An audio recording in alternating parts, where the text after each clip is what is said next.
पहली, गौतम बुद्ध दार्शनिक नहीं, दृष्टा है। दार्शनिक वह जो सोचे, दृष्टा वह जो देखे। सोचने से दृष्टि नहीं मिलती। सोचना अज्ञात का हो भी नहीं सकता। जो ज्ञात नहीं है उसे हम सोचेंगे भी कैसे? सोचना तो ज्ञात के भीतर ही परिभ्रमण है। सोचना तो ज्ञात की ही धूल में लौटना है। सत्य अज्ञात है। ऐसे ही अज्ञात है जैसे अंधे को प्रकाश अज्ञात है। अंधा लाख सोचे, लाख सिर मारे, तो भी प्रकाश के संबंध में सोचकर क्या जान पाएगा? आंख की चिकित्सा होनी चाहिए, आंख खुलनी चाहिए। अंधा जब तक दृष्टा न बने तब तक सार हाथ नहीं लगेगा। तो पहली बात बुद्ध के संबंध में स्मरण रखना, उनका जोर दृष्टा बनने पर है। वे स्वयं दृष्टा हैं और वे नहीं चाहते कि लोग दर्शन के ऊहापोह में उलझे। दार्शनिक ऊहापोह के कारण ही करोड़ों लोग दृष्टि को उपलब्ध नहीं हो पाते। प्रकाश की मुफ्त धारणाएं मिल जाएं तो आंख का महंगा इलाज कौन करे? सस्ते में सिद्धांत मिल जाएं तो सत्य को कौन खोजे? मुफ्त, उधार सब उपलब्ध हो तो आंख की चिकित्सा की पीड़ा से कौन गुजरे? और चिकित्सा कठिन है और चिकित्सा में पीड़ा भी है। बुद्ध ने बार बार कहा है कि मैं चिकित्सक हूं। उनके सूत्रों को समझने में इसे याद रखना है। बुद्ध किसी सिद्धांत का प्रतिपादन नहीं कर रहे हैं। वे किसी दर्शन का सूत्रपात नहीं कर रहे हैं।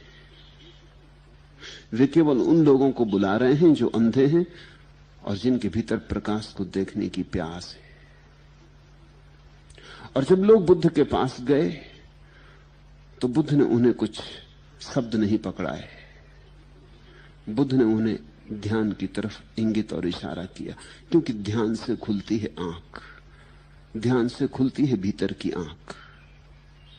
विचारों को तो परत से परत तुम इकट्ठी कर लो, आंख खुली भी हो तो बंद हो जाएगी। विचारों के बोझ से आदमी की दृष्टि खो जाती।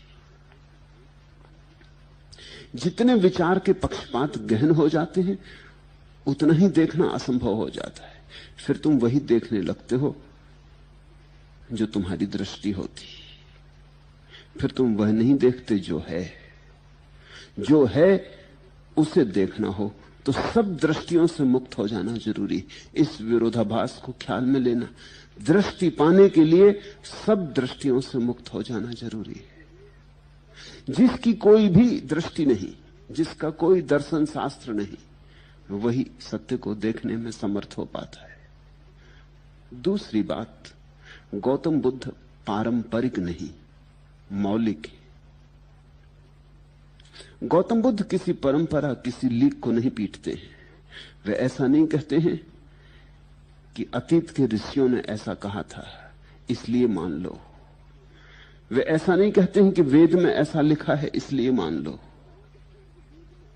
वे ऐसा नहीं कहते हैं कि मैं कहता हूं इसलिए मान लो। वे कहते हैं जब तक तुम न जान लो मानना मत। उधार श्रद्धा दो कौड़ी की है। विश्वास मत करना, खोजना।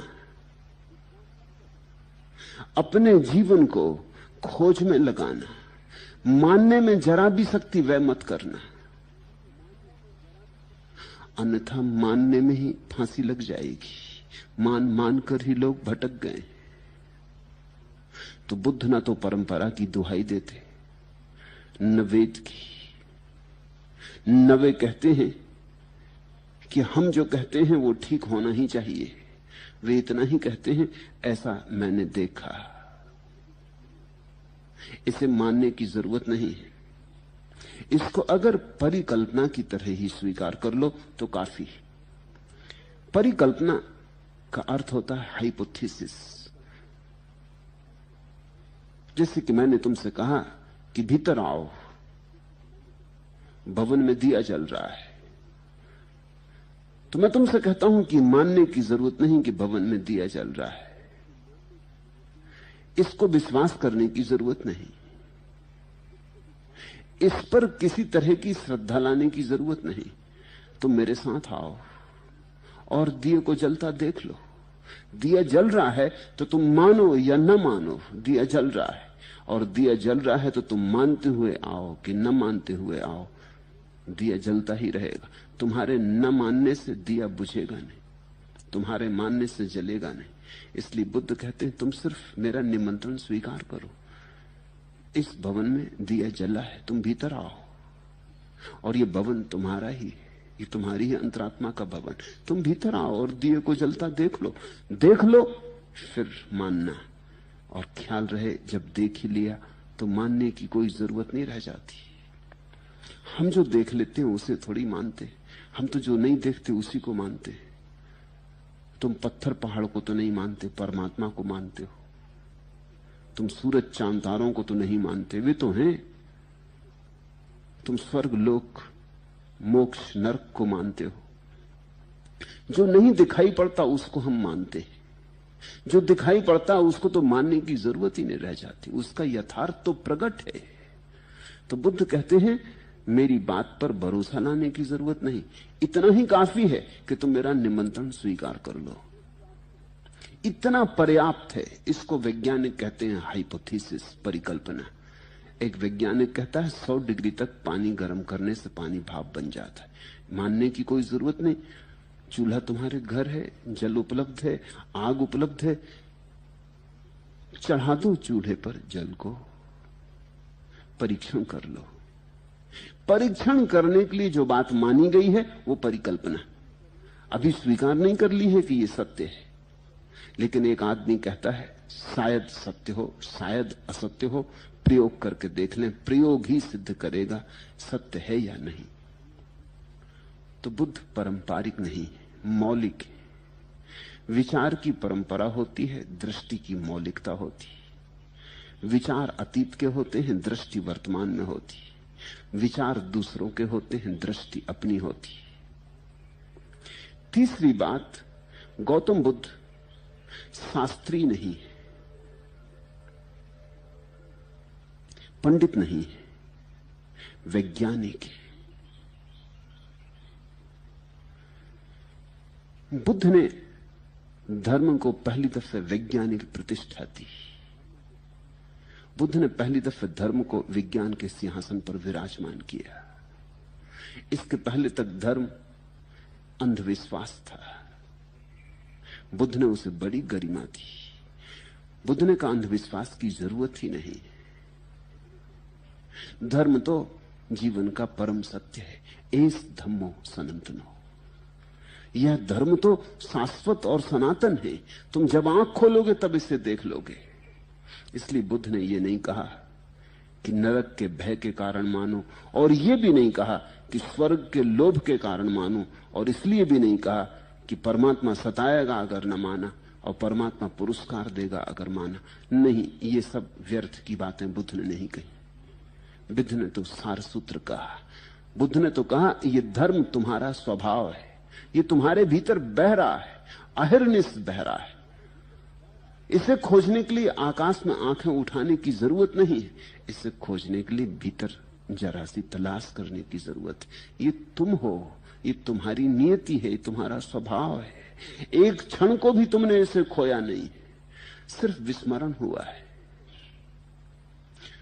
तो बुद्ध ने चैतन्य की सीढ़ियां कैसे पार की जाएं, मूर्छा से कैसे आदमी अमूर्छा में जाए, बेहोशी कैसे टूटे और होश कैसे जगे, इसका विज्ञान थिर किया। और जो उनके साथ भीतर गए उन्हें निरपवाद रूप से मान लेना पड़ा कि बुद्ध जो कहते हैं ठीक कहते हैं। ये अपूर्व क्रांति थी, ऐसा पहले कभी नहीं हुआ था। बुद्ध मील के पत्थर हैं मनुष्य जाति के इतिहास में। संत तो बहुत हुए, मील के पत्थर बहुत थोड़े लोग होते। महावीर भी मील के पत्थर नहीं, क्योंकि महावीर ने जो कहा वो 23 तीर्थंकर पहले कह चुके थे। कृष्ण भी मील के पत्थर नहीं है, क्योंकि कृष्ण ने जो कहा वो उपनिषद और वेद सदा से कहते रहे थे। बुद्ध मील के पत्थर है, जैसे लाओत्सु मील का पत्थर है। कभी कभार करोड़ों लोगों में एक आध संत होता है, करोड़ों संतों में एक आध मील का पत्थर होता है। मील के पत्थर का अर्थ होता है उसके बाद फिर मनुष्य जाति वही नहीं रह जाती, सब बदल जाता है, सब रूपांतरित हो जाता है। एक नई दृष्टि और एक नया आयाम और एक नया आकाश बुद्ध ने खोल दिया। बुद्ध के साथ धर्म अंधविश्वास ना रहा, अंतर खोज बना। बुद्ध के साथ धर्म ने बड़ी छलांग ली। आस्तिक को ही धर्म में जाने की सुविधा न रही, नास्तिक को भी सुविधा हो गई।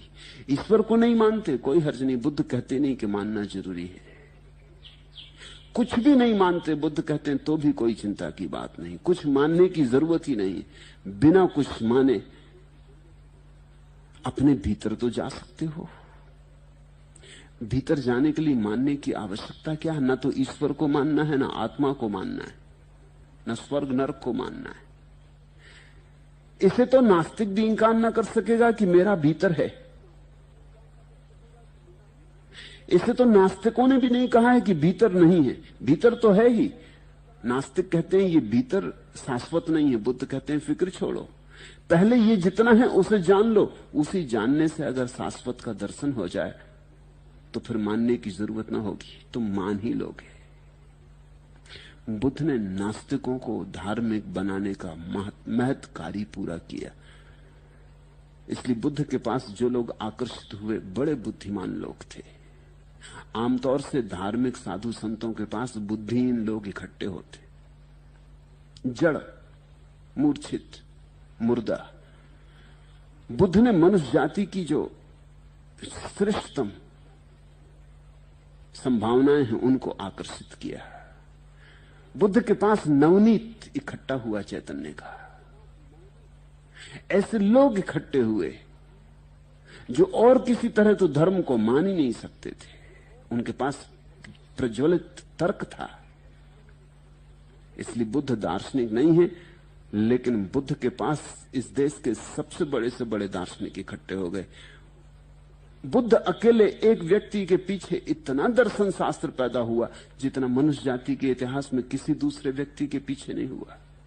और बुद्ध के पीछे इतने महत्वपूर्ण विचारक हुए कि जिनकी तुलना सारी पृथ्वी पर कहीं भी खोजनी मुश्किल है।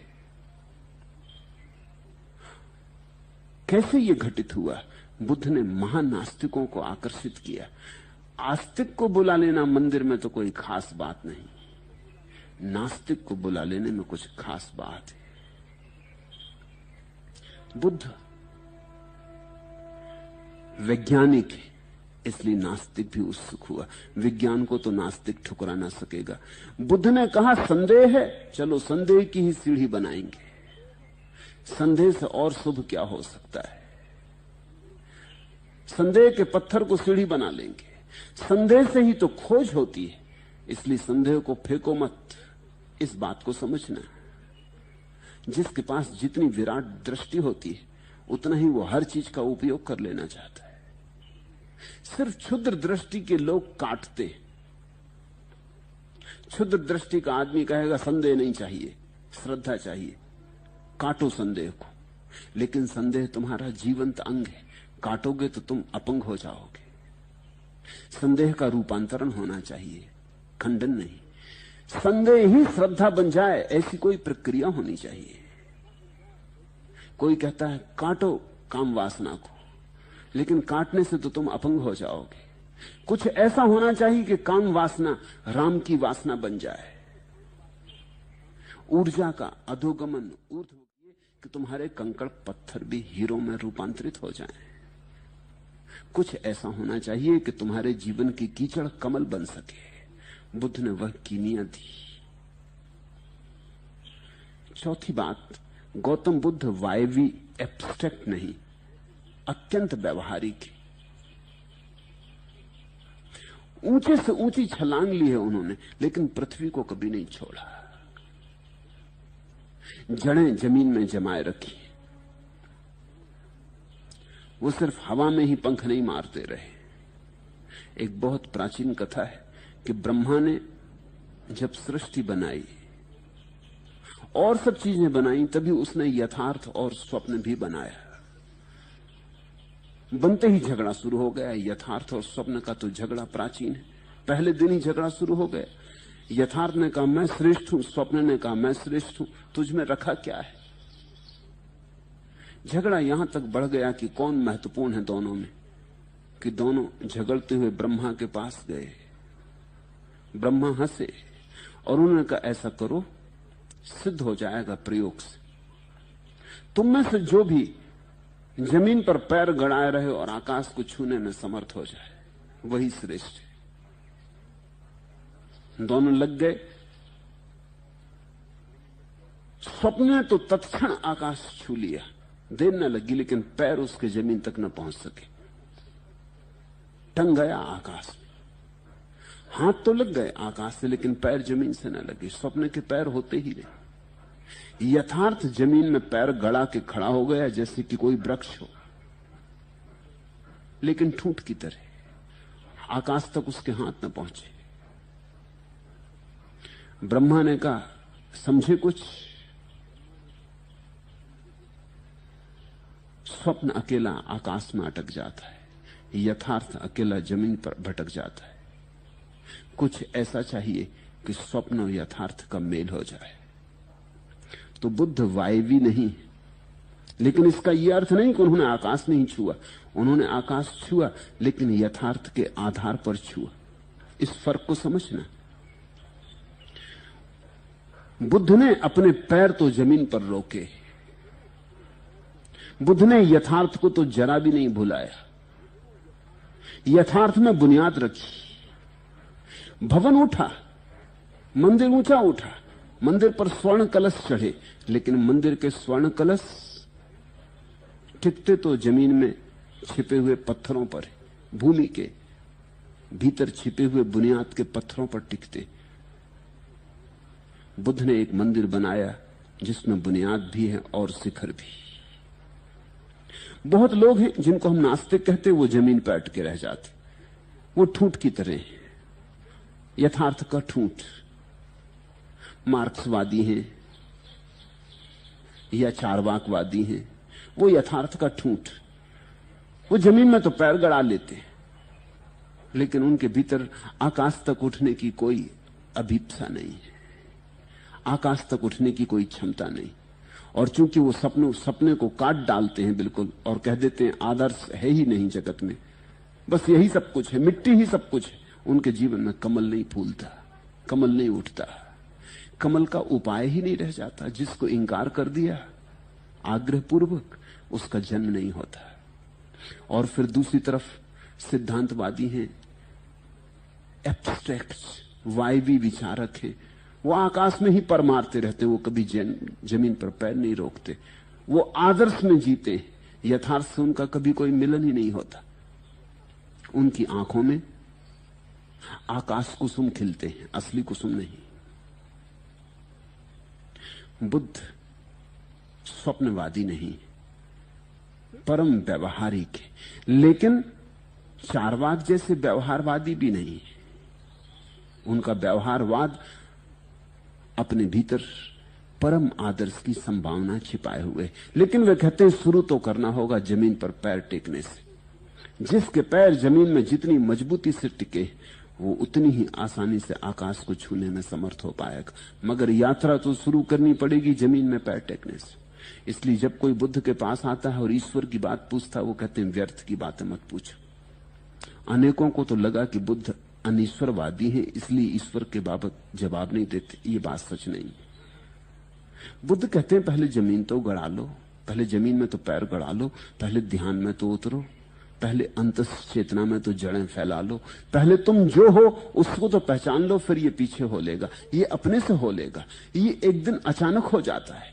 जब जमीन में वृक्ष की जड़ें खूब मजबूती से रुक जाती हैं तो वृक्ष अपने आप आकाश की तरफ उठने लगता है।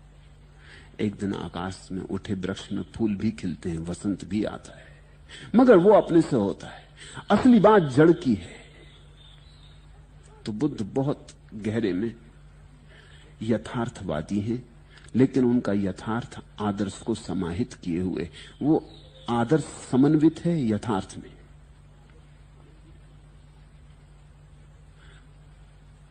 पांचवी बात, गौतम बुद्ध